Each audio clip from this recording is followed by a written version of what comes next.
Welcome to the Graceful Confidence Podcast. I'm your host, Lauren Debick, the founder of Life Coaching with Lauren, a female empowerment coach, an entrepreneur, empath, and a lover of the eco-friendly lifestyle. My mission is to help women take control of their lives by teaching them how to increase their confidence in an authentic and genuine way, so they can achieve both personal and professional goals. I will share ways to increase your confidence, tips on how to integrate grace into your life, as well as stories and advice from other experts on how, as women, we can better empower ourselves and those around us. I will show you exactly how to use the power of confidence and grace to create an empowering and invigorating life that you are excited about waking up to every single day. Now, let's dive in. Today's conversation is one I've really been looking forward to sharing with you. Before we dive in, though, I want to invite you to do something with me. Take a breath, slow down, and make a little space for yourself right here and right now. Because something I've been leaning into lately and something that I'll talk about with my guest in this episode is the power of stillness, the power of rest, and the reminder that sometimes the magic we're searching for isn't doing more, but honestly in allowing ourselves to just be. And that is exactly the energy of my guest today, Casey Jade. Casey Jade is a confidence and money coach, a space holder, and the founder of Highest Self Studios, whose work is all about helping women stop playing small and step into who they're truly meant to be. Casey creates spaces for women who feel that pull, that knowing that there's something more out there for them. That could be more alignment, more confidence, more life, even if they haven't quite figured out how to get there yet. And if you have ever felt that way, this episode is for you. And on a personal note, this conversation felt like sitting down with a soul sister, my rollerblading soul sister, being able to laugh, reflect, and also willing to go deep. Because at the end of the day, this episode is a reminder that anything is possible and we do not have to figure it out alone.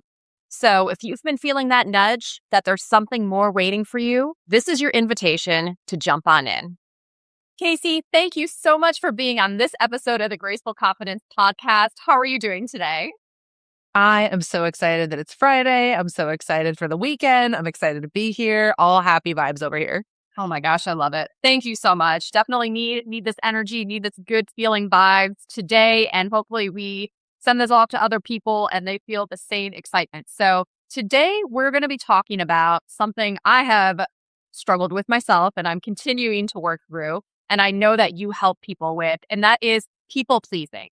From people pleasing to personal power, reclaiming identity and visibility. So for listeners who may be meeting you for the first time, can you share a little bit about your journey and what led you to support women into stepping into their authentic power? Absolutely. I am a single daughter and my mom, only child, single mom, very small family. And I watched my mom be in her masculine her entire life, not create anything that she was really passionate about or proud of, not really tap into her own feminine power and her confidence and her worthiness. And through my childhood, I really felt like I was either not enough or too much. I never felt like there was just that right in the middle piece, like Goldilocks, like I'm in the flow, great. And at a young age, I learned that if I was navigating the adults around me, that my life would be easier because then I would just make other people happy and my life would be less chaotic. So through my journey into adulthood, I actually got the opportunity to start getting into photography. And the first time I did a photo shoot where a woman was on the other side of my lens and I showed her photographs that I had taken of her, she said, I never knew that I could look like that. It broke my soul and my heart open so much. And I knew that I had a gift that I could share with the world by being my authentic self to help other women see themselves the way that we see them and really start to shift that energy. So that's pretty much the journey of how I got up to this point now and just expanding into even more of that. That's amazing. So from that experience and from the work that you've done and what you continue to learn about just this topic and the theme in general, why do you think it is that so many high achieving women struggle with finding their identity and then how that snowballs into then people pleasing? Especially with high achieving women, we have to be in our masculine energy for so many things. And we learn that our value lies in what we do for other people. So I think along the journey, those two masks that we wear the entire time really get in our way. And then we kind of lose who we are and we lose our personal power because we are out there trying to just achieve and create success and impact other people's lives. And we forget what we need as women in our bodies, everything. So I think that that leads to us feeling burnt out. It leads to us people pleasing. It leads to us not having the self-care practices or even knowing what we want or need in our own bodies is just that like driving force of having to get everything done, hold on to everything at once, wear all the hats and put a smile on.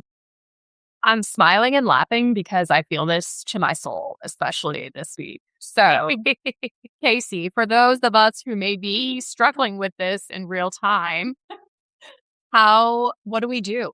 Where do we go from here? So, I would imagine that recognizing it and acknowledging it is one of the first steps because sometimes I found in my work, we get on that hamster wheel and we just keep going and we just keep going. So, can you talk a little bit about how someone would know that it's time to just take a pause and then reevaluate, and then we'll talk about some changes that can be made?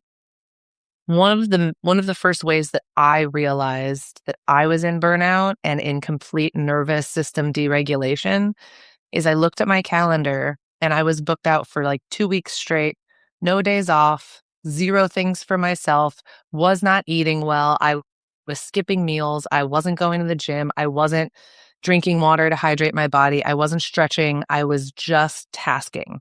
So I think the first step is looking at what you're committing to and who you're committing to it for and seeing if all of those things align, right? And I know I'm super woo woo. So one of my favorite things is human design.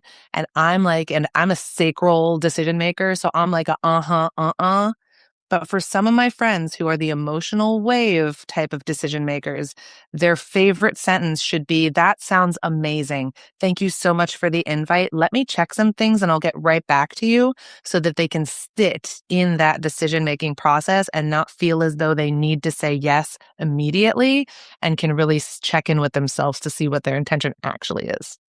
That's awesome. And I done a previous episode on human design, but for someone who may not know what that is, can you talk just briefly about your experience with human design? So I was raised by a very woo-woo woman. She was into tarot, she was into astrology, and I started to reject it as a younger child. I was like, she's crazy. This is all ridiculous. And I started to find a lot more science validation and evidence in especially how the planets affect our tides. They affect our moods. They affect craziness on Friday the 13th and the full moon, which is great. But with all of that, human design is it's not a newer framework, but it incorporates so many different theologies like the Kabbalah, the I Ching, astrology, and it really helps kind of with your sense of how I operate best, how I communicate with others best, what my superpower is, all of that. So, as a child who loved personality tests, when I found human design and just another lens to view myself and others through so that I could be more myself in the world, I was super stoked. So that's a little bit about human design. I'm a generator, so I'm like all energy all the time, but there's multiple types, there's decision making, there's a bunch of different facets in there that go deep. Awesome. Highly recommend people look into it if you have not heard it before because it does help you answer a lot of questions. So very cool. So human design, talking about making decisions, how you recognized burnout. So even if someone is not familiar with human design, I mean, we have these feelings and these triggers. I mean, we know when what we're doing isn't working. So when we hit that point, and I reached it myself very recently. So I this week turned off my email notifications on my Apple Watch because I just couldn't do it. I couldn't do it anymore. And I also am going to schedule out quarterly mental health days. So this week, because of just everything that was happening, those were two decisions I made. I knew I needed to do for myself.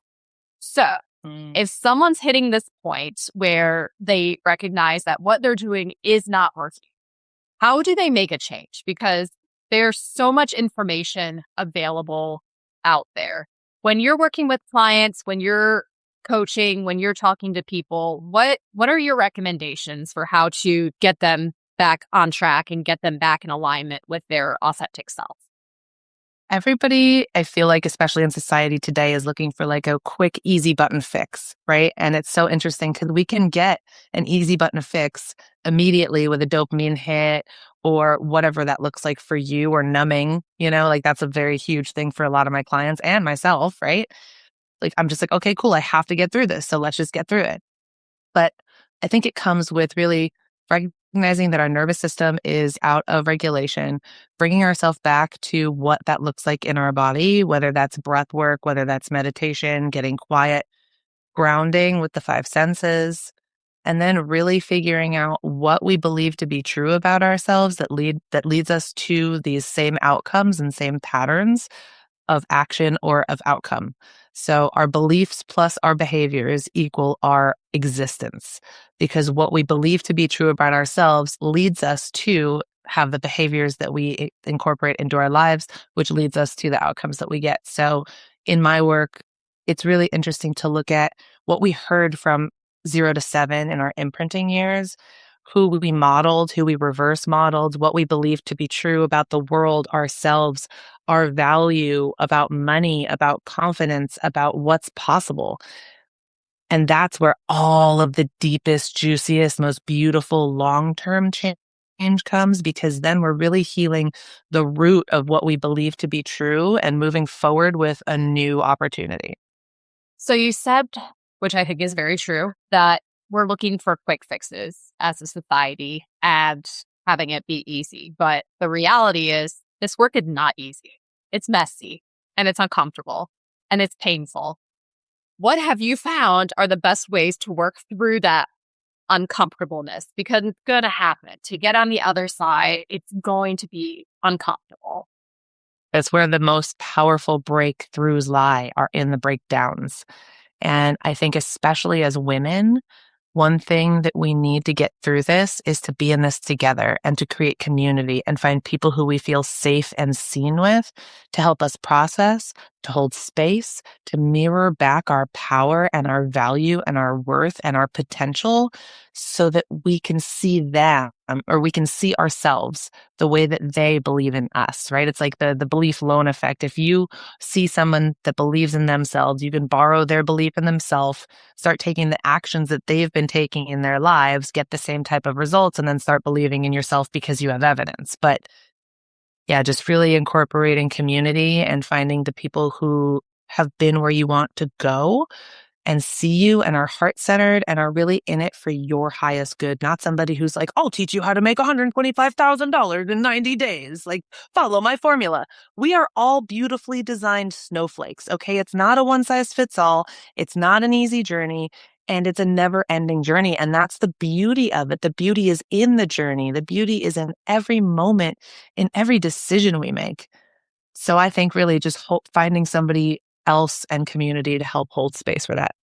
That's awesome. There's so much power in community and connecting with people who can help lift you up, who you can be vulnerable with, who you can share those different ideas with. Let's talk a little bit about the foundation of beliefs. So you mentioned that from year 0 to 7 is when a majority of our beliefs are formed. I'm assuming that's where the people-pleasing beliefs, those different tendencies tend to form at those young years. What do you do, or how do people work on those foundational limiting beliefs so that they can achieve the next level? So it's such an interesting journey, right? Because like once you see something, you can't unsee it. Like, have you seen the logo for FedEx where there's that arrow in between like the E and the X, and it's like a forward pointing arrow? Nobody realizes it. And then when they see it, you literally can't go without seeing it. So if you haven't, whoever's listening, if you haven't noticed the arrow in the FedEx logo, go find it and you're welcome. But what we focus on expands. And in our very young adult years, we see how our parents interact with each other, how they interact with the world. And as soon as we can see that that's not the only way that's possible for us to move through the world, as soon as we see that there's opportunity for us to be able to choose something different or react in a different way or have a different outcome, it opens up this huge possibility that literally anything in the world is possible. So, first is realizing that we don't live in this box that we've created for ourselves, that we've literally just created this cardboard hut and we're living in Narnia and we've been staying under under this cardboard little shack thinking it's not safe to go outside and we're going to get hurt or killed if we leave our little cardboard shack. And then we walk outside and it's beautiful and there's opportunity and there's new ways of being and there's new people who can present new opportunity to us. So number one is really honestly believing that whatever we want, we can actually achieve or have in our hand.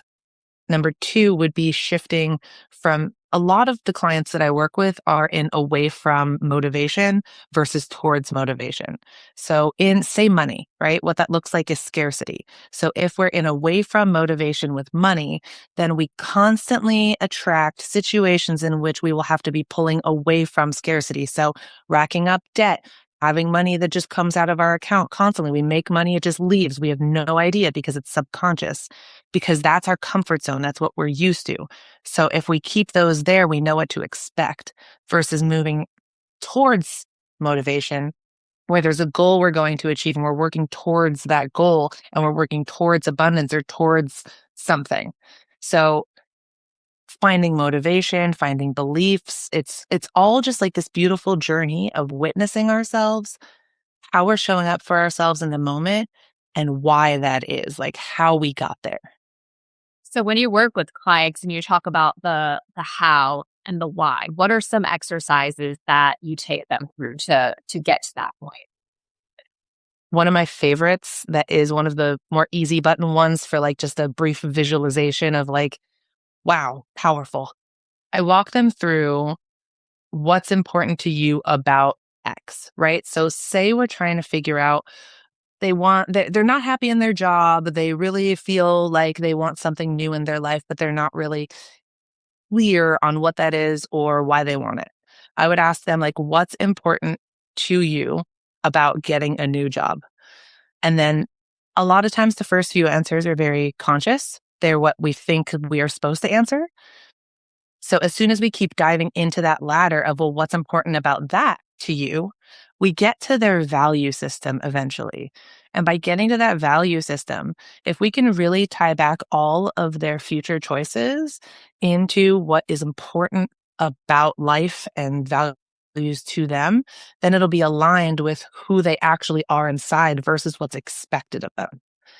So one of my favorite exercises is really figuring out what drives them, what motivates them, and what's important to them. So we can really honestly look back and mirror that in everything that they do. I love that. I love that so much.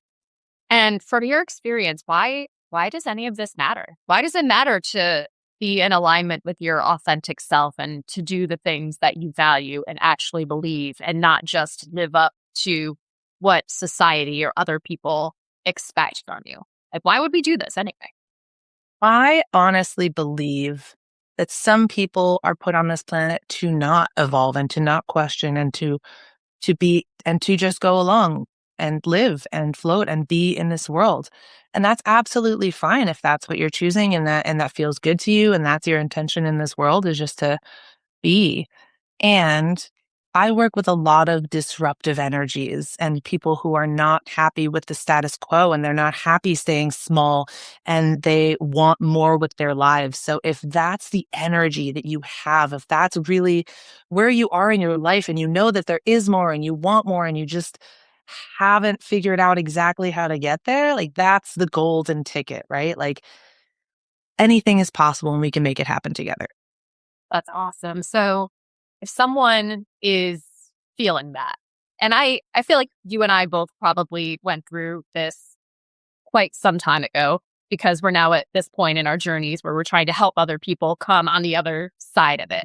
I moved to Florida 16 years ago, and I got thrown into what's my purpose? Who am I? Why am I here? I want to do all these things. And it took me a long time. Like you said, it's a journey. It never ends. I'm still on the journey, but I have a clearer idea of that foundation, the values, the beliefs.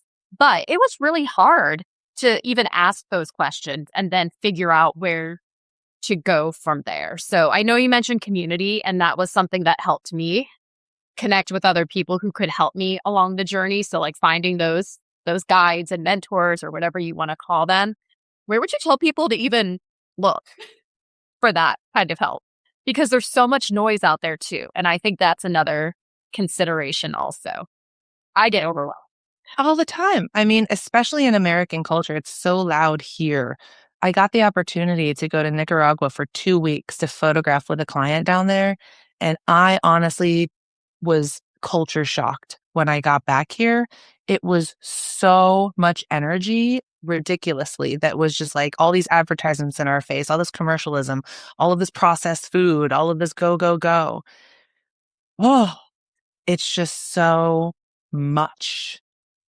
So one of my favorite practices is to really find either conscious community wherever you are, right? So if that's going to maybe like a yoga studio or a breathwork ceremony or a sound healing, or like finding people who are like-minded. If you're not woo, right? Like if maybe that's in the business community, finding women in business who are really in it to support each other through whatever, right? There's mastermind groups, there's workshops, there's anybody that you can find that you feel is an actual genuine person that is really looking to help you and support you in wherever you're going, I say go that direction. Obviously, we have a cornucopia of options, right? So you can find them on Instagram, on TikTok, on the interwebs, even in your just local community, right? Like go look on Eventbrite or on Meetup and find women in your area if you want to connect locally. If you want to connect virtually, start searching and just test out communities, and don't feel the obligation that you need to commit to something right away. Don't feel like pulled in. Be able to really feel it out and feel if it's something good for you. And if it feels like it lights you up and it like opens up your heart space and it doesn't feel heavy, it's probably a great decision. And just start surrounding yourself with women who are actually questioning and who are wanting to level up. Because the more that we stay with these relationships in our past who may be anchors in our lives, the less opportunity we're going to have to really expand. Because, you know, our circle of influence, right? Like the 5 people that are around us most, we mirror in opportunity, in income, in relationship, in everything, in all of our outcomes, because that's the sphere of influence in our life. So the more we can surround ourselves with people who are where we want to go, the more powerful the journey will be, I think.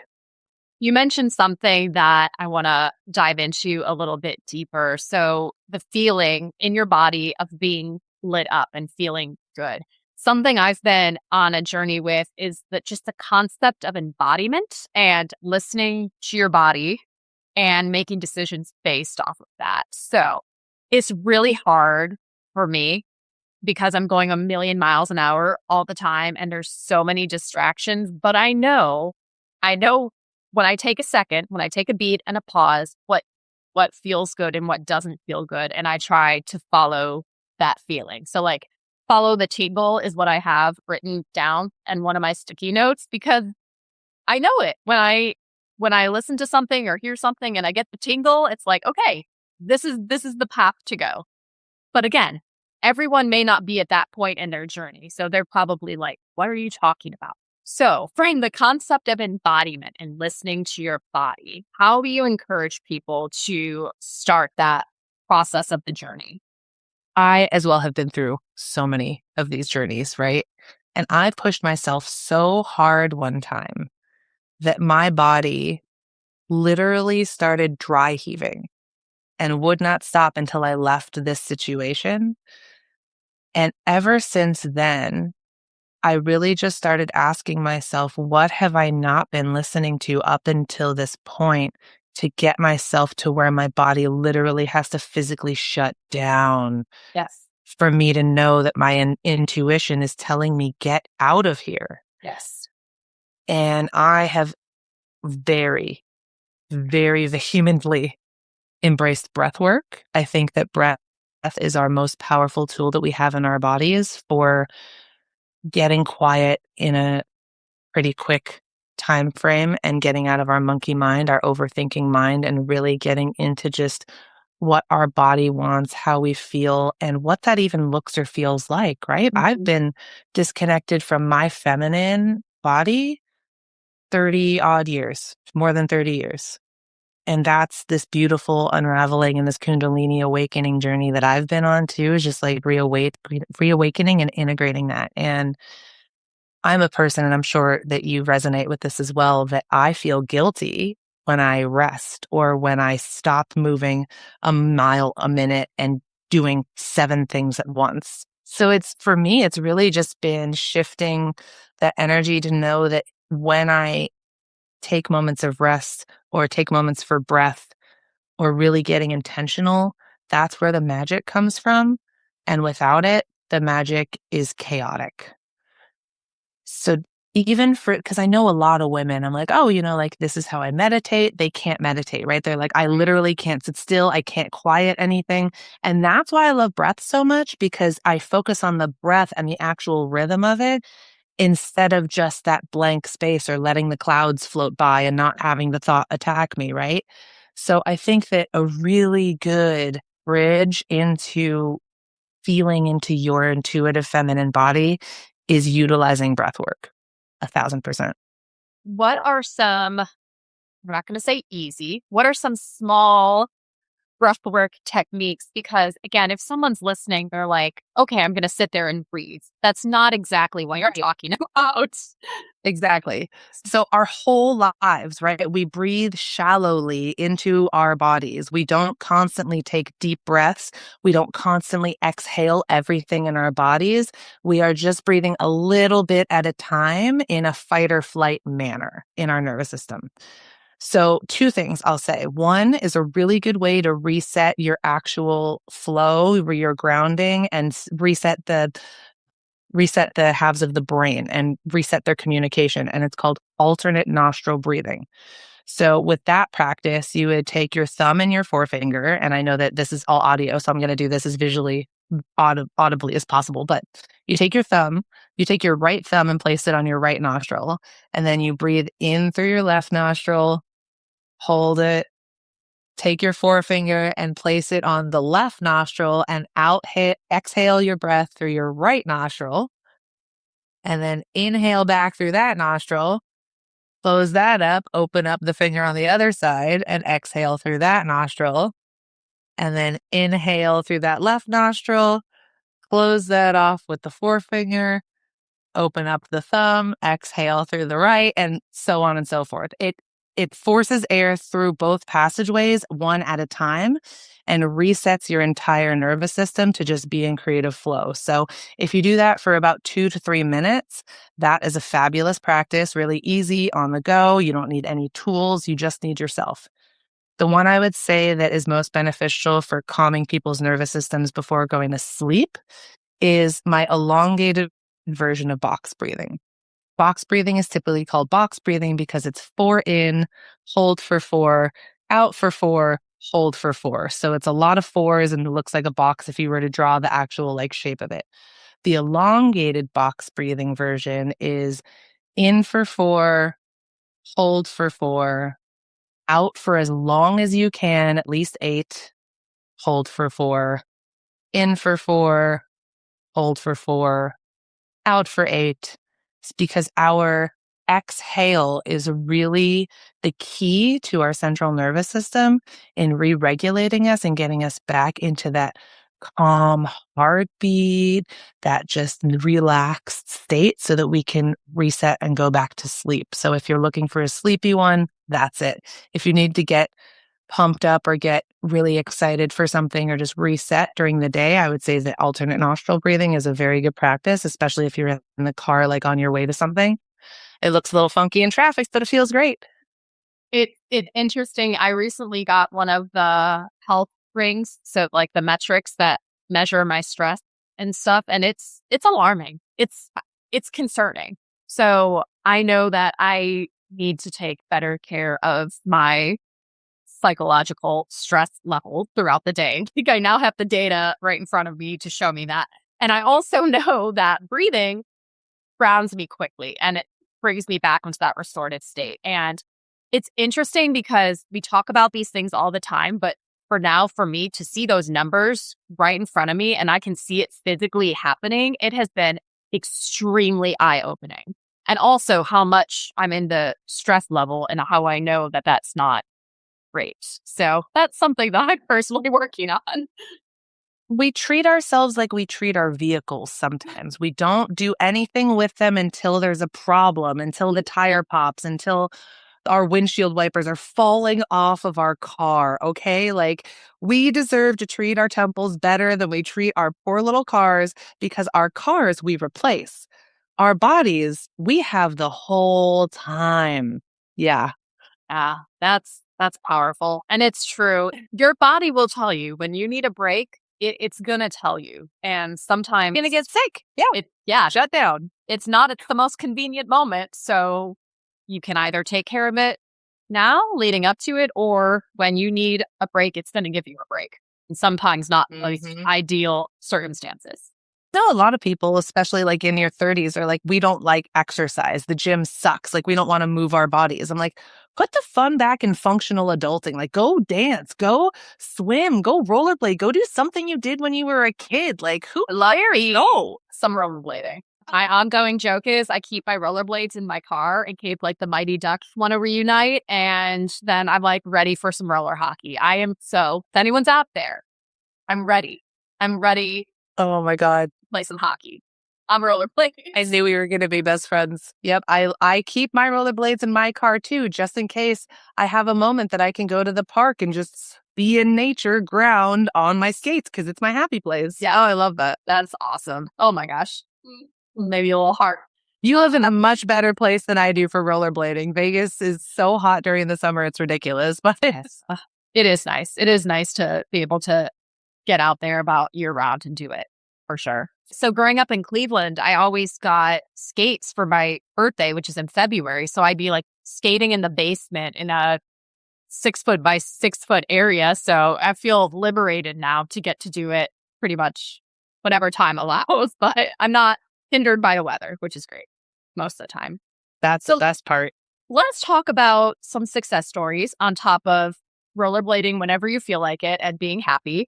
And then you work with your clients. What are some changes and some transformation that you've seen firsthand for implementing these types of practices? I have been so honored and grateful to be able to see such beautiful transformation in so many women's lives. A lot of it comes from being able to then set boundaries for themselves. I think that's one of the most powerful practices that I work on with my clients in personal relationship, with their kids, in business, just going out and instead of saying sorry all of the time, saying thank you for something and shifting the energy there. But honestly, I think that boundaries with my clients is one of the most beneficial and hardest things to implement. They're so afraid of what people will think about them or, oh my God, everybody's going to hate me if I say no or what this is. And as soon as we start small practices to get them practicing into just having small boundaries, they realize that everything's fine. Nobody hates them. They're fabulous. Their relationships are actually improving because people are respecting them because they're speaking up for their own needs and what they want.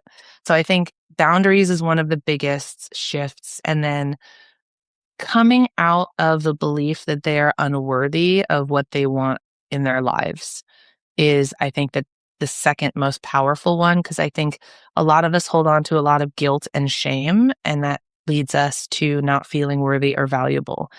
And all of us have beautiful superpowers we've brought onto this planet to be able to share with each other. So unlocking that potential and unlocking that mirror for them to be able to actually see themselves in that light, it's been so beautiful to see what's come of that in my clients' lives. I have a client who's now a judge. I have a client who is now a multimillionaire doing a coaching business. I had a client who her business was struggling. She was going to go bankrupt. She was going to leave her husband. And we got her settled back into what she actually wants instead of what everybody wants from her. And now her life is so happy. She and her man worked it out. They are the happiest they've been ever since when they first got together.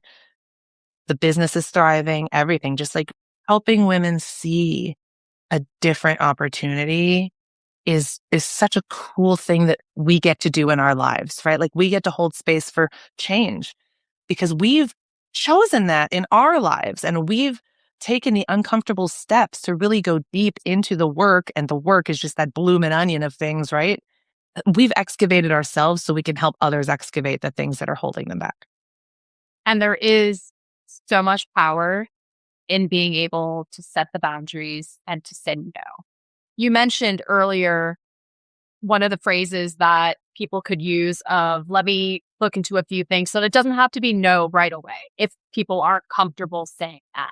Do you have any other boundary setting techniques or tips that you can share or that you work with your clients on?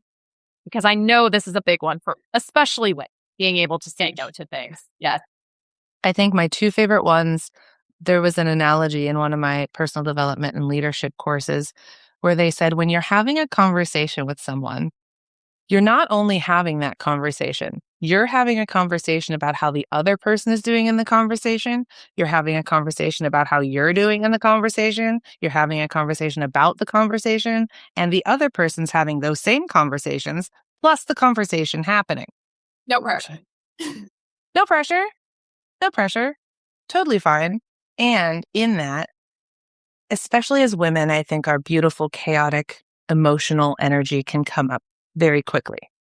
Being able to separate that rising anger or sadness or jealousy or whatever that is, having just a little pause moment to really ask like what it is that's coming up and why it is that's coming up is the most powerful tool I ever used because I was raised by a mom who went 0 to ham in half a second.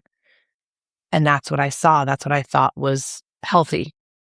And being able to just be curious with yourself about what may be triggering you, what may be coming up for you, instead of just reacting in whatever way you thought you were going to. Biggest tool I use constantly with my clients, with myself, with everybody. And the second I would say would be really just getting curious with other people instead of coming from judgment. A lot of times what we see in others that bothers us is something that we see in ourselves.